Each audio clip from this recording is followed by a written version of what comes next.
लोकसभा चुनाव में अपने दम पर बहुमत पाने से दूर रही बीजेपी को अब एनडीए के अंदर से ही चुनौतियों का सामना करना पड़ रहा है। बीजेपी के लिए चुनौतियां मणिपुर से लेकर उत्तर प्रदेश और महाराष्ट्र से सामने आ रही है। इतना ही नहीं, बीजेपी के अंदर भी कई नेताओं ने हार को लेकर बयानबाजी और इससे पार्टी की अंदरूनी लड़ाई सड़कों पर आती हुई दिख रही है।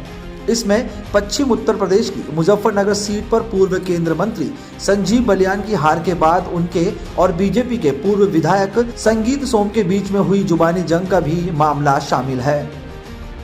बीजेपी ने लोकसभा चुनाव में एनडीए के लिए 400 पार का नारा दिया था, जबकि खुद के लिए उसने 370 सीटें जीतने का टारगेट रखा था।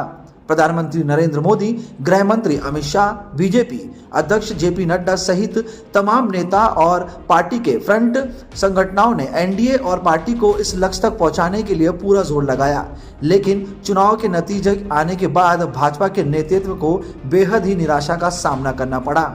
हालांकि बीजेपी लगातार तीसरी बार एनडीए में शामिल सहयोगी दलों के साथ अपने दम पर सरकार बनाने में कामयाब रही, लेकिन सरकार बने हुए अभी महीने भर भी नहीं हुए कि सहयोगी दलों की ओर से और पार्टी के भीतर से परेशानियों की आवाज उठने लगी है। जिन 3 बातों से बीजेपी नेतृत्व की मुश्किलें बढ़ी है, उसमें उत्तर प्रदेश में बीजेपी की सहयोगी अपना दल की राष्ट्रीय अध्यक्ष और केंद्रीय राज्य मंत्री अनुप्रिया पटेल का आरक्षित सीटों पर नियुक्ति के मामले में मुख्यमंत्री योगी आदित्य को पत्र लिखना और महाराष्ट्र में बीजेपी की सहयोगी और उप मुख्यमंत्री अजित पवार से गठबंधन तोड़ने की मांग और पूर्व उत्तर के राज्य मणिपुर में एनडीए के विधायक का दिल्ली आना शामिल है। उत्तर प्रदेश में बीजेपी की समीक्षा बैठक में यह सामने आया कि पार्टी को एससी, एसटी, ओबीसी वर्ग के मतदाताओं की बेरुखी का सामना करना पड़ा है। ऐसे में अनुप्रिया पटेल ने इस वर्ग के अभ्यर्थियों की नौकरियों का मामला उठाकर बीजेपी को मुश्किल में डाल दिया था।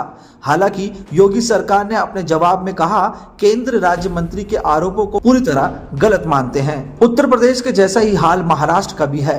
महाराष्ट्र में बीजेपी के साथ ही एनडीए को भी इस बार बड़ा झटका लगा, जबकि केंद्रीय गृह मंत्री अमित शाह ने एनडीए के लिए महाराष्ट्र की 48 सीटें जीतने का लक्ष्य रखा था। महाराष्ट्र में शिवसेना और एनसीपी में हुई बगावत के बाद इनके बागी धड़े बीजेपी के साथ आ गए। शिवसेना से आए एकनाथ शिंदे को मुख्यमंत्री बनाया गया, जबकि एनसीपी से आए अजित पवार को उप मुख्यमंत्री की जिम्मेदारी संभालने को कहा गया। लेकिन लोकसभा चुनाव के नतीजे के बाद महाराष्ट्र में बीजेपी के अंदर से एनसीपी से गठबंधन को लेकर खुलकर नाराजगी सामने आने लगी है।